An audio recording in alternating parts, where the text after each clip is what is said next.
No, Dion. So, and I'm gonna go back, Dion. Now I know that you guys are releasing this game now in just in a couple of days, man. Tell us a little bit about the story because I don't know anything. I've just been going in, just seeing the trailers of the game, and I just wanted to learn more about it once I get the hands on with the game, right? So tell us about the characters and the story about the game. Yes. So how it started is that I like to draw characters in my free time anyway, and so I will occasionally draw something up and really work it out. And then when I'm making a game, I'm like, oh, maybe I'll grab this character or that character that I've already drawn and give them this role in the game. Hmm. And that's how the story for this game started. I drew a couple of characters that had a cyber element to them, and I had this character who had, instead of a robot arm, he had a robot head.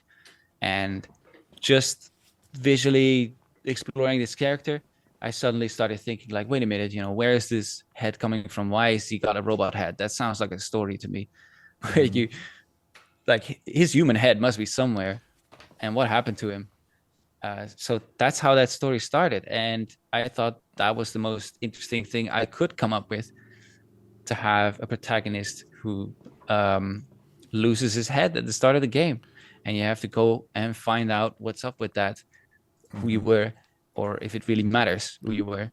Yeah, and also how big is the location in the game?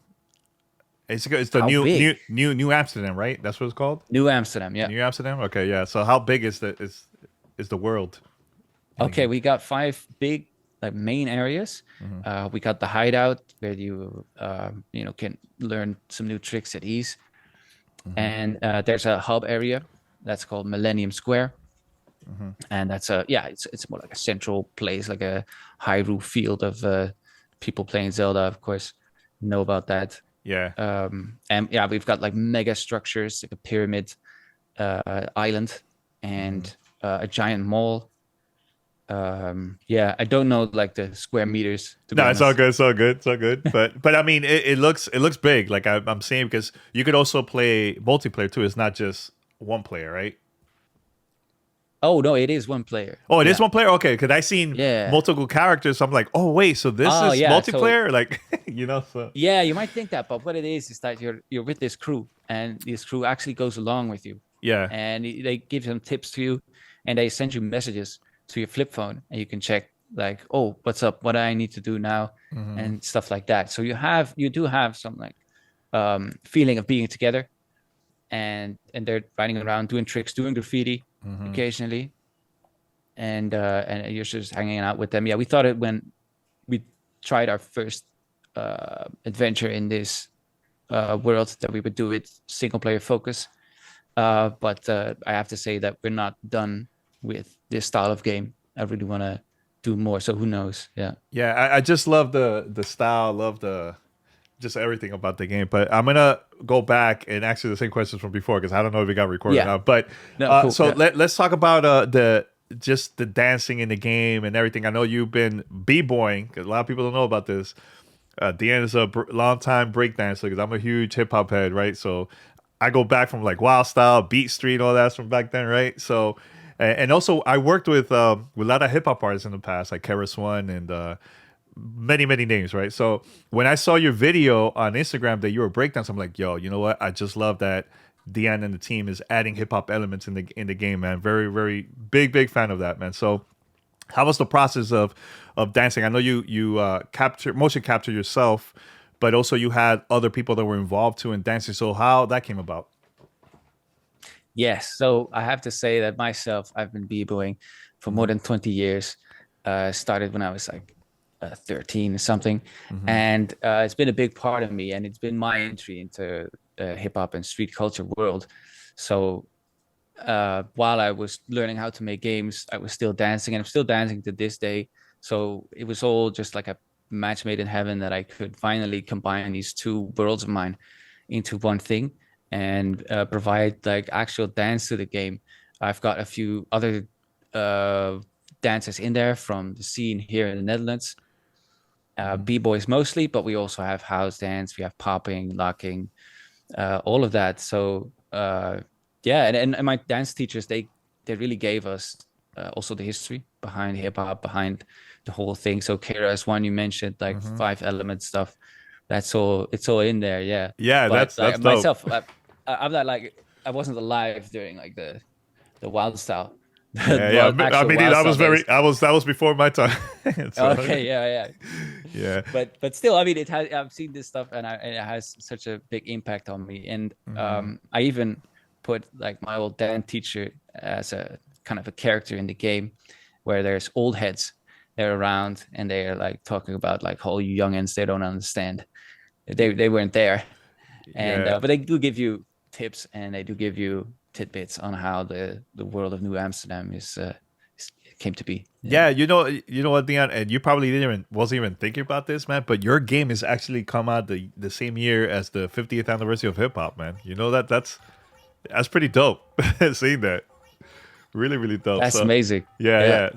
So adding, because here's the thing, as a fan of games, there's not that many games that has the elements of hip hop, like when breakdancing, you might see like graffiti here and there and dancing once in a while, right? And music, really, really random. But to have everything in one game, I think it's going to be very, very special. As a fan of hip hop, I think I'm going to really enjoy this a lot, man. So thank you for doing that, man. Yeah. No problem. I couldn't do otherwise. Yeah, Yeah, had to. definitely, definitely.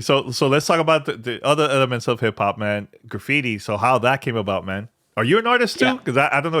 You've been surprising me a lot. So I actually have graffiti yeah. in the game as well. Yeah, I Really? provided Okay. quite a lot of pieces. Yeah, yeah, That yeah. damn. So that's cool. So how was the process of having original graffiti artists in the game too, and also fan, right? Yes, indeed. So we started out with a couple of artists that really wanted to feature.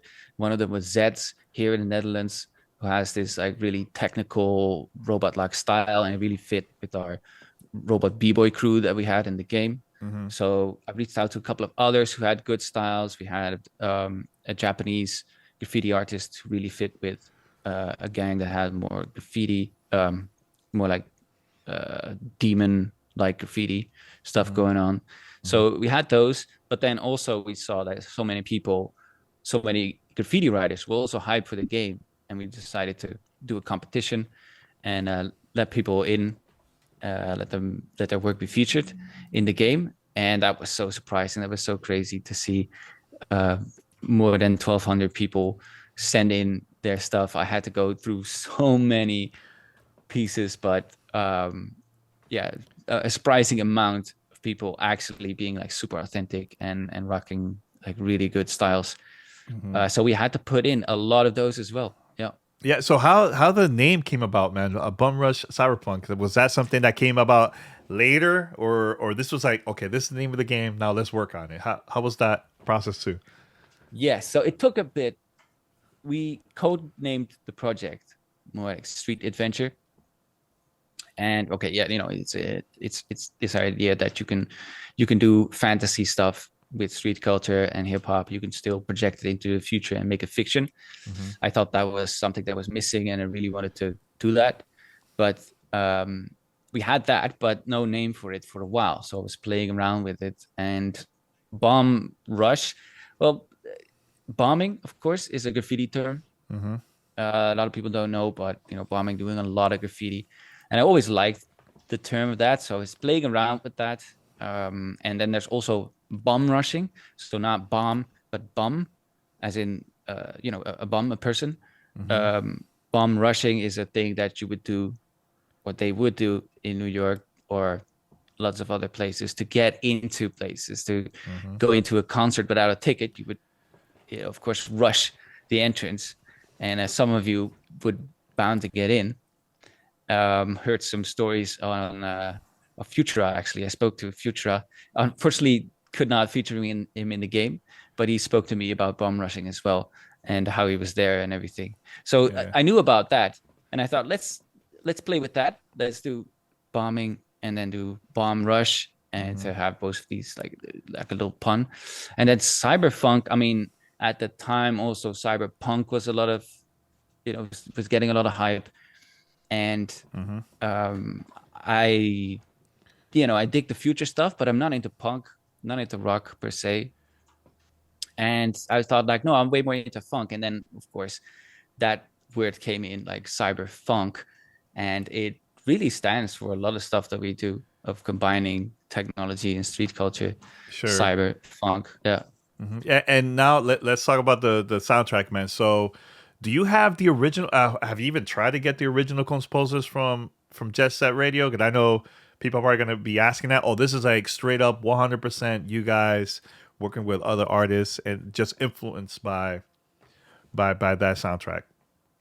Yeah. So what the approach was for me mostly was getting danceable music and getting stuff that fitted with our cyberfunk theme, where we had, some kind of technology, some kind of digital side to most things, and then still have authenticity in the funk, and have some hip hop, some future hip hop and stuff like that.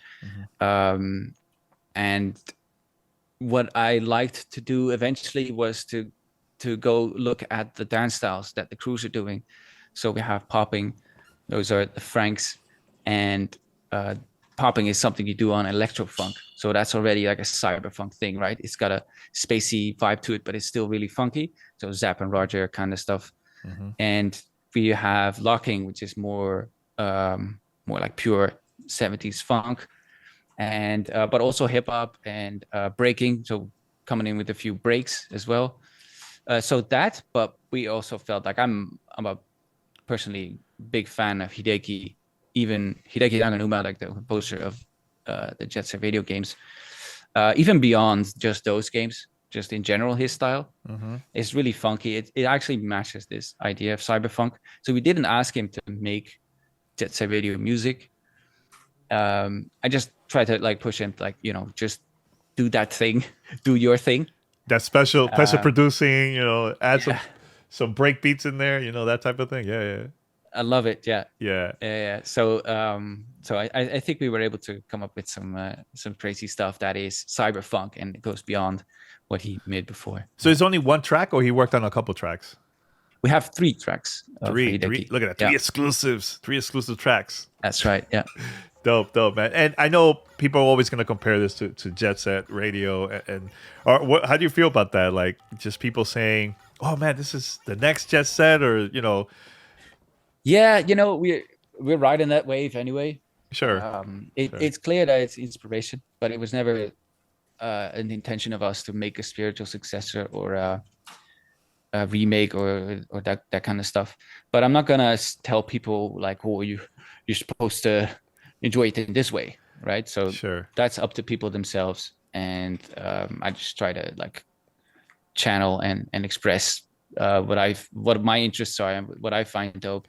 But it's coming from a genuine place that I was already doing Hmm. skating, graffiti, and dancing before I even played Jet Set Radio. And I feel like that maybe subconsciously people are understanding that or feeling that, and maybe that's why they're so into it. But yeah, you get to hear it a lot, but I don't mind. You don't mind? Yeah. Were there other games that also influenced you to work on this game besides that game? Absolutely. I mean, Tony Hawk Pro Skater, to name a big one. Hmm. We've got not only inline skating, we got skateboarding, and we got BMX in the game. And some of the mechanics of the trick system, they play into that. And I should say that actually doing combos and getting high scores is a big, big part of the game. And of course, this wasn't the case with Jet Set Radio at all. But we have like you can lean in on the grinds. You can do special tricks. You Hmm. can do you can switch off your skateboard and go by foot and do some like flips there, etc. And eventually, that's how you battle the other crews. It's with the tricks, and then you have the old heads judging you.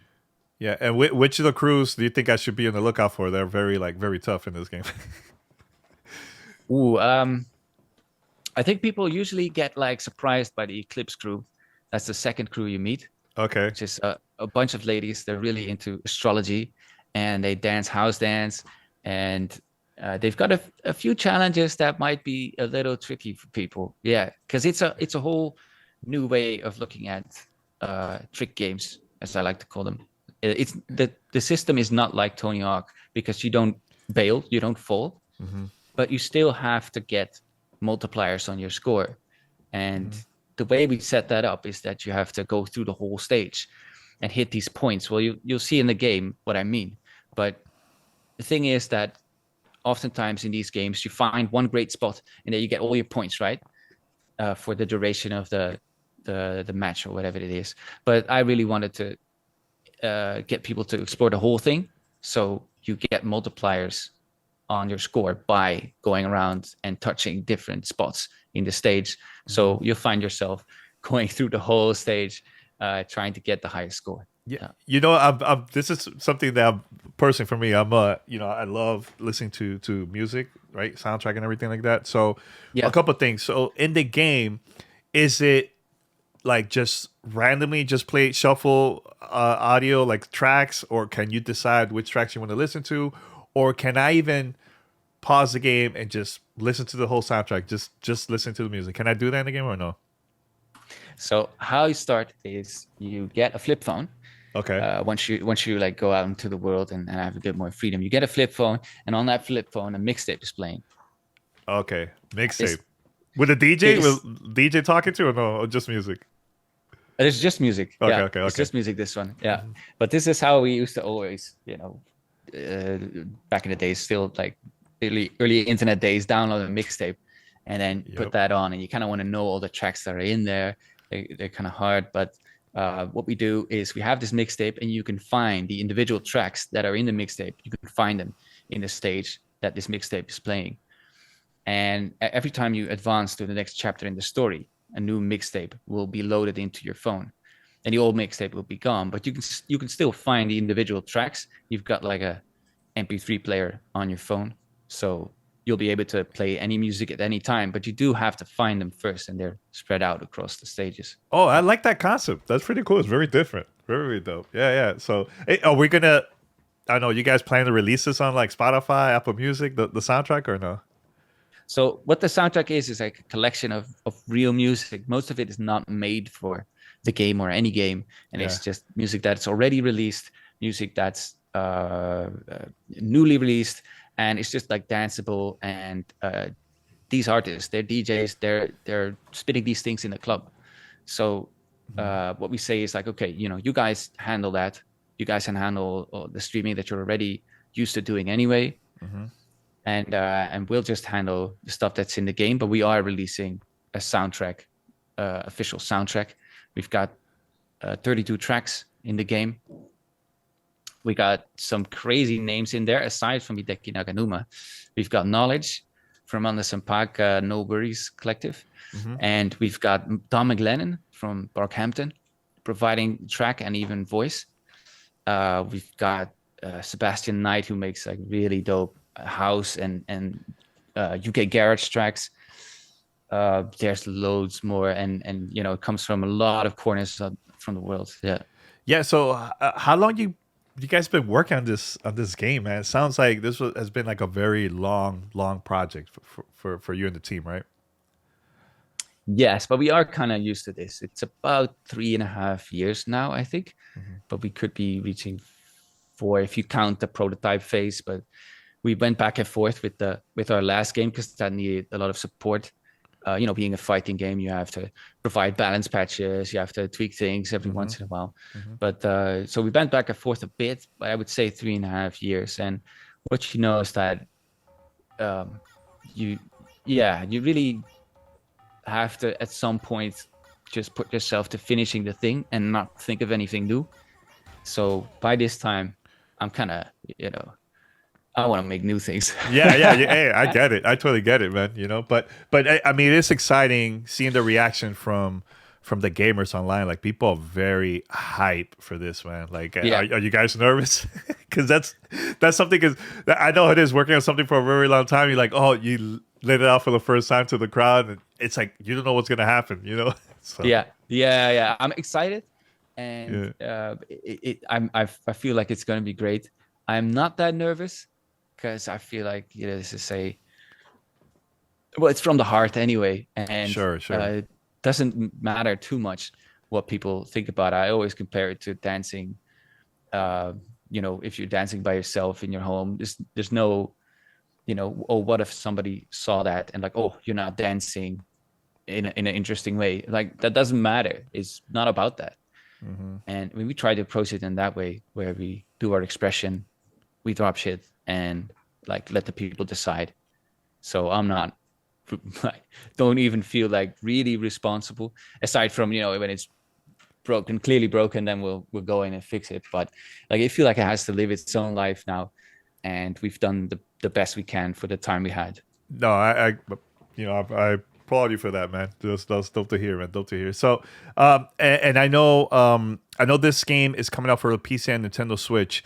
Are there going to be any major differences between the two games? And also, how was it, seeing your trailer being played on during Nintendo Direct? That was pretty cool. I was not expecting that at all. Oh yeah, yeah. Yeah. So I'll tell you right now, actually. So there's the PC and Switch release, which is 18 in August, Hmm. but also PlayStation 4 and 5 and Xbox is coming up. Oh, It's September 1. Yeah, oh, nice. That's pretty not much cool. later. Yeah. Oh, that's very, very soon. Awesome, awesome. And the way that's set up like that is that we found that loads of people who are into our stuff, they're on Nintendo Switch. It's colorful, it's playful, and so a lot of people owning a Nintendo Switch, we thought would be into that. So we went ahead and made this thing with Nintendo that we would release a little bit earlier on their platform, Hmm. and then they could feature us a bit more in, for example, Nintendo Direct, and that was fun. Yeah, for sure. I love that. What you have with Nintendo is that they've got so many like languages Hmm. supported. So people from Italy, people from um, the Middle East and everywhere, they're tuning in, and these things are localized enough that they can actually see what's coming up, and we don't have that reach by ourselves, right? We just have the English and Dutch speaking world. Yeah. Hmm. Oh, dope, dope, man. Man, I didn't know that was coming up for PlayStation and Xbox, so that's awesome. I'm definitely gonna buy those too to support, man. Oh, thanks, man. Yeah, I definitely gotta do that, man. I know we only have like a few minutes left, man, but you know, now that you've been working this for a very long time, man, as an independent developer, what advice you would give to those developers that they have a project, a passionate project they want to work on, and just any advice about starting developing? Ooh, Yeah, I yeah. mean, people ask me this sometimes, and first thing I ask the counter to that is like, what do you want? What is your goal? Do you want to Mhm. make um, little artful pieces? Do you want to live off of this? And the whole mentality uh, um, of approaching doing that is completely different. But if I'm gonna presume that people would ask if they want to do something similar to us, then I would say that um, like you're gonna have to work twice as hard to make it work compared to working at it, for somebody else. Mhm. So you're gonna have that mentality in there and think like, okay, 200%, so I can make my own stuff and live off of it. That's one thing.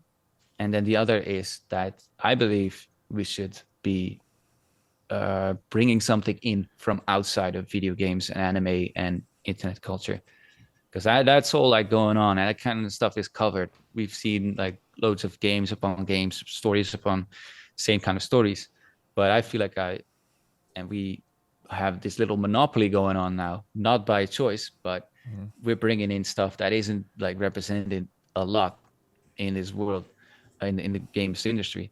And I think if you have that, if you have something outside of it, something of your own, and bring it in loud, then you can actually blow that trumpet and make some noise. Yeah. Now, and I forgot about this question, man. Is this game also Steam Deck verified?